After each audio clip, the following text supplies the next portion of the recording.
Hello, my name is John Kenniker. I'm a technical agronomist for Bayer Crop Science US.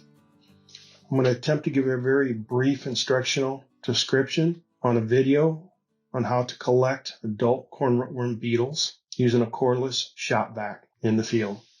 I'm going to cover a little bit on the history of that, the equipment used, and the method in more detail. Many of you have probably vacuumed up insects using a vacuum. With today's technology and cordless shop vacs, we're able to do that with mobility. I looked for online some videos in reference to bug collection using cordless shop vacs. I couldn't find any, so I took a couple video clips and with help of a team, put this video together.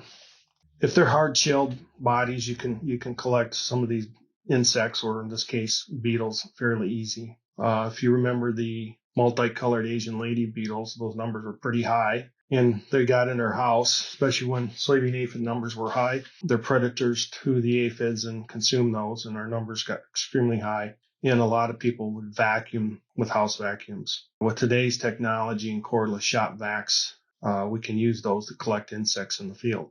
For the equipment that we use, we had a cordless shop vac, wet dry, 2 gallons, Milwaukee. We had 2 battery packs, 18 volts, 5.0 lithium batteries. Also, we had a knee-high sock. I think it was 99% polyester, 1% spandex, and several rubber bands. It's good to have a marker to write with and sample bags for the collection per field or claim. Make sure that the collection bags will have Ziploc top so you can open them up and close them fairly easy. Now, in reference to the method of collection, the beetles with a shop vac, follow the instructions or protocol for beetle collection as part of the kit. Again, make sure you label your sample bags, Ziploc tops, and then you're going to go out and collect, 300 to 500 beetles. You're going to have to go out in certain areas, maybe 3-4 areas in that claimed field and pull back and expose those silks to attract the beetles. You're going to want to give it at least 30 minutes, maybe 30 to 45 minutes to attract beetles before collection. As part of the method beginning or to start with, you're going to want to take that sock and attach it to the end of the hose, about half on and half off the hose. And then you're going to turn on the shop vac, sucking half that sock into the hose itself. As you go from plant to plant down the row, once you've collected enough of the corn rootworm beetles, let's say around 500 preferably, then you can pack up that sample and ship it according to the instructions.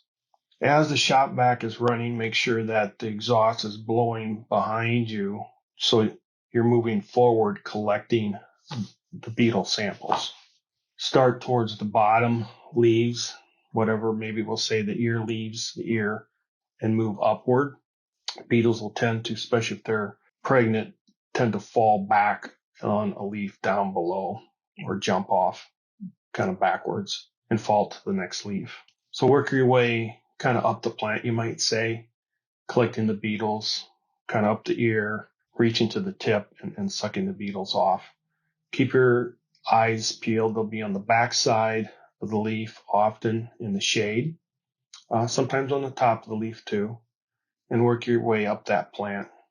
Once you feel you have a big enough sample in the shop vac, then open that bag part way, stick the hose in, shutting off the shop vac just prior to sticking the hose in, and then peel back the sock, shaking the bag and the sample into the bag, and shaking the bag to keep the beetles from climbing out, and then shaking the hose tip and pulling the sock back at the same time, shaking what you've collected as a sample into the bag.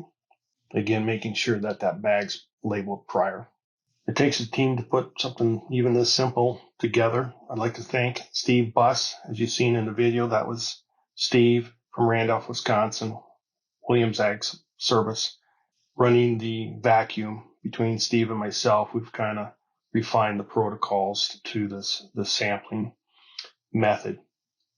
Also, I'd like to thank Alex Bacon and Nicholas Weber for their directing or editing assistance with the video clip.